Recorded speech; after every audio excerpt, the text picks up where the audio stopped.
ಆಳಂದ ಕ್ಷೇತ್ರದಲ್ಲಿ voter list delete ಯತ್ನ ಪ್ರಕರಣ ಸಂಬಂಧ ಎಸ್ಐಟಿ ತನಿಖೆ ತೀವ್ರವಾಗ್ತಾ ಇದ್ದಂತೆ ಪ್ರಭಾವಿಗಳಿಗೆ ನಡುಕ ಶುರುವಾಗಿದೆ.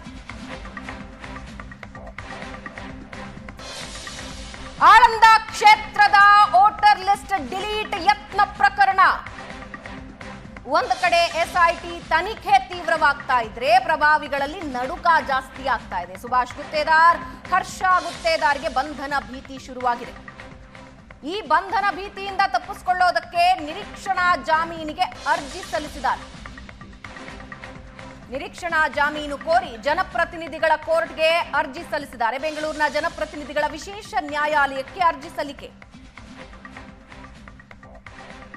ಆಕ್ಷೇಪಣೆ ಸಲ್ಲಿಕೆಗೆ ಕಾಲಾವಕಾಶ ಕೋರಿದ್ದಾರೆ ಸರ್ಕಾರಿ ಪರ ವಕೀಲರು.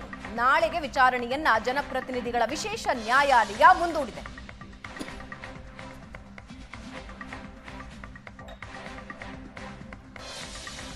ನ್ಯಾಯಮೂರ್ತಿ ಸಂತೋಷ್ ಗಜಾನನ ಭಟ್ರಿಂದ ವಿಚಾರಣೆ ಮುಂದೂಡಿಕೆಯಾಗಿದೆ. ನಾಳೆಗೆ ವಿಚಾರಣೆ ಮುಂದೂಡಿಕೆಯಾಗಿದೆ.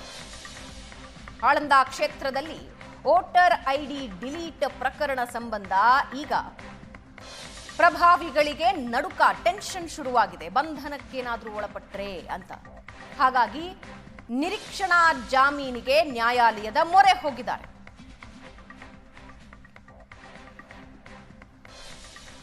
ಇವಾಗ ಇನ್ನಷ್ಟು ಡೀಟೇಲ್ಸ್ ಹಂಚಿಕೊಳ್ತಾರೆ ನಮ್ಮ ಬೆಂಗಳೂರು ಬ್ಯೂರೋ ಹೆಡ್ ರಮೇಶ್ ನಮ್ಮ ಜೊತೆ ಸಂಪರ್ಕದಲ್ಲಿದ್ದಾರೆ. ರಮೇಶ್, ಇಬ್ಬರು ನಿರೀಕ್ಷಣಾ ಜಾಮೀನಿಗೆ ಅರ್ಜಿ ಸಲ್ಲಿಸಿದ್ದಾರೆ. ಒಂದು ಕಡೆ ಎಸ್ಐಟಿ ತನಿಖೆ ತೀವ್ರವಾಗ್ತಾ ಇದೆ.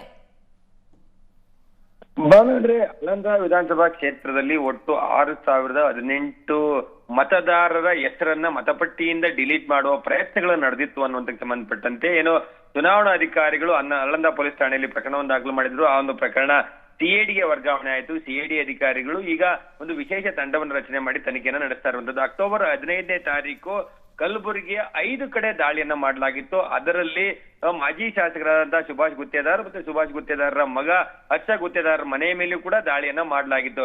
ದಾಳಿಯನ್ನ ಮಾಡಿ ಒಂದಷ್ಟು ಸಾಕ್ಷಿಗಳನ್ನ ಕಲೆ ಹಾಕುವಂತ ಕೆಲಸಗಳನ್ನ ಮಾಡಿದ್ರು. ನೋಟಿಸ್ ಅನ್ನ ಕೂಡ ಕೊಟ್ಟು ವಿಚಾರಣೆಗೆ ಹಾಜರಾಗಬೇಕು ಅಂತ ಹೇಳಿ ಸೂಚನೆ ಕೊಟ್ಟಿರುವಂತದ್ದು. ಆ ಒಂದು ಹಿನ್ನೆಲೆಯಲ್ಲಿ ತನಿಖಾ ಹಂತದಲ್ಲಿ ಒಂದ್ ಕಡೆ ಈ ಒಂದು ಆರೋಪದಲ್ಲಿ ಅವರ ಪಾತ್ರ ಇದೆ ಅನ್ನುವಂತಹದ್ದು ತನಿಖಾ ಸಂಸ್ಥೆಗೆ ಗೊತ್ತಾಗ್ತಾ ಇದೆ. ಆ ಒಂದು ಹಿನ್ನೆಲೆಯಲ್ಲಿ ಇಲ್ಲಿ ಒಂದ್ ಕಡೆ ತಾವು ಅರೆಸ್ಟ್ ಆಗ್ತೀವಿ ಅನ್ನುವಂತ ಭಯದಿಂದ ಮಾಜಿ ಶಾಸಕರಾದ ಸುಭಾಷ್ ಗುತ್ತೇದಾರ್ ಮತ್ತು ಅವರ ಪುತ್ರ ಹರ್ಷ ಗುತ್ತೇದಾರ್ ಬೆಂಗಳೂರಿನ ಜನಪ್ರತಿನಿಧಿಗಳ ವಿಶೇಷ ನ್ಯಾಯಾಲಯದ ಮುಂದೆ ನಿನ್ನೆ ಒಂದು ನಿರೀಕ್ಷಣಾ ಜಾಮೀನು ಕೋರಿ ಅರ್ಜಿಯನ್ನ ಸಲ್ಲಿಕೆ ಮಾಡಿದ್ರು. ಇವತ್ತು ವಿಚಾರಣೆಗೆ ಬಂದಂತ ಸಂದರ್ಭದಲ್ಲಿ ಸರ್ಕಾರಿ ಪರ ವಕೀಲರು ಇವರ ಅರ್ಜಿಗೆ ಸಂಬಂಧಪಟ್ಟಂತೆ ನಾವು ಆಕ್ಷೇಪಣೆಯನ್ನ ಸಲ್ಲಿಸ್ತೇವೆ ಅಂತ ಹೇಳಿ, ಯಾಕೆ ಇವರಿಗೆ ನಿರೀಕ್ಷಣಾ ಜಾಮೀನನ್ನ ಕೊಡಬಾರದು ಅನ್ನುವಂತ ನಿಟ್ಟಿನಲ್ಲಿ ಆಕ್ಷೇಪಣೆ ಸಲ್ಲಿಸಿಗೆ ಕಾಲಾವಕಾಶವನ್ನು ಬೇಕು ಅಂತ ಹೇಳಿ ಕೇಳಿರುವಂತದ್ದು. ಆ ಒಂದು ಹಿನ್ನೆಲೆಯಲ್ಲಿ ನಾಳೆಗೆ ವಿಚಾರಣೆ ಮುಂದೂಡಿಕೆ ಆಗಿದೆ. ನಾಳೆ ಸರ್ಕಾರಿ ಪರ ವಕೀಲರು ಆಕ್ಷೇಪಣೆಯನ್ನ ಸಲ್ಲಿಕೆ ಮಾಡಿದ್ದೆ, ಅದರಲ್ಲಿ ವಾದ ಪ್ರತಿವಾದ ನಡೆಯುತ್ತೆ. ಸೊ ಈ ಒಂದು ಪ್ರಕರಣ ಏನಿದೆ ರಾಷ್ಟ್ರ ಮಟ್ಟದಲ್ಲಿ ಸಾಕಷ್ಟು ಸುದ್ದಿ ಆಗಿತ್ತು. ಖುದ್ದು ರಾಹುಲ್ ಗಾಂಧಿ ಈ ಸಂಬಂಧಪಟ್ಟಂತೆ ರಾಷ್ಟ್ರ ಮಟ್ಟದಲ್ಲಿ ಒಂದು ಸುದ್ದಿಗೋಷ್ಠಿ ಮಾಡುವ ಮೂಲಕ ಎಲ್ಲ ಒಂದ್ ಕಡೆ ಕಾಂಗ್ರೆಸ್ ಏನು ಗೆಲ್ಲುವಂತಹ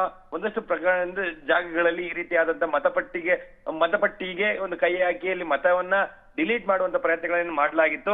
ಸೊ ಇದರ ವಿರುದ್ಧ ಒಂದಷ್ಟು ಆಕ್ಷನ್ ಆಗ್ಬೇಕು ಅನ್ನೋ ನಿಟ್ಟಿನಲ್ಲಿ ಒಂದು ಮನವಿಯನ್ನ ಕೂಡ ಮಾಡಿದ್ರು. 6,018 ಅರ್ಜಿಗಳೇನೋ ಮತಪಟ್ಟಿ ಡಿಲೀಟ್ ಮಾಡ್ಲಿಕ್ಕೆ ಬಂದಿದ್ವು. ಅದರಲ್ಲಿ ಕೇವಲ 24 ಅರ್ಜಿಗಳು ಮಾತ್ರ ಊರ್ಜಿತ ಆಗುತ್ತೆ. ಇನ್ನ 5,994 ಅರ್ಜಿಗಳೇನು ಅಂದ್ರೆ ಡಿಲೀಟ್ ಅನ್ನ ಮಾಡ್ಲಿಕ್ಕೆ ಬಂದಿದ್ವು.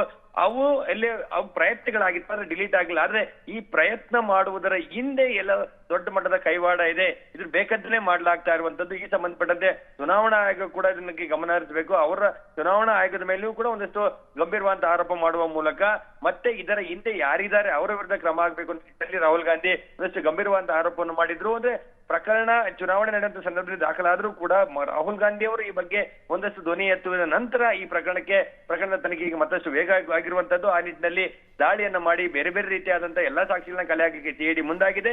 ಈ ಹಂತದಲ್ಲಿ ಸುಭಾಷ್ ಗುತ್ತೇದಾರ್ ಮತ್ತು ಅವರ ಪುತ್ರಗೆ ಹರ್ಷ ಗುತ್ತೇದಾರ್ಗೂ ಬಂಧನ ಭೀತಿ ಎದುರಾಗಿರುವಂತದ್ದು. ಹಾಗೆ ಕೋರ್ಟ್ಗೆ ಬಂದಿದ್ದಾರೆ ನಿರೀಕ್ಷಣಾ ಜಾಮೀನನ್ನ ಕೋರಿ. ಆದ್ರೆ ನಾಳೆ ಆಕ್ಷೇಪಣೆ ಸಲ್ಲಿಕೆ ನಂತರ ವಿಚಾರಣೆ ನಡೆದಂತ ನಂತರ ಇವರಿಗೆ ಇವರ ವಿರುದ್ಧ ಏನ್ ಸಾಕ್ಷಿಗಳಿದೆ ಅನ್ನುವಂಥದ್ದನ್ನ ಕೋರ್ಟ್ ಮುಂದೆ ಸಿಐಡಿ ಅಧಿಕಾರಿಗಳು ನೀಡುವಂತ ಸಂದರ್ಭದಲ್ಲಿ ಒಂದಷ್ಟು ವಿಚಾರಗಳು ಬಯಲಿಗೆ ಬರುವಂತಹ ಸಾಧ್ಯತೆಗಳಿದೆ. ನಿರೀಕ್ಷಣಾ ಜಾಮೀನು ಸಿಗುತ್ತಾ ಅಥವಾ ಇವರು ಬಂಧನಕ್ಕೆ ಒಳಗಾಗ್ತಾರ ಅನ್ನುವಂಥದ್ದು ಸದ್ಯಕ್ಕಿರುವಂತಹ ಕುತೂಹಲ.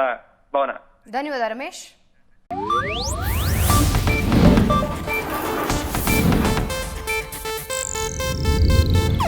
ಇದು ಏಷ್ಯಾನೆಟ್ ನ್ಯೂಸ್ ನೆಟ್ವರ್ಕ್ ಪ್ರಸ್ತುತಿ.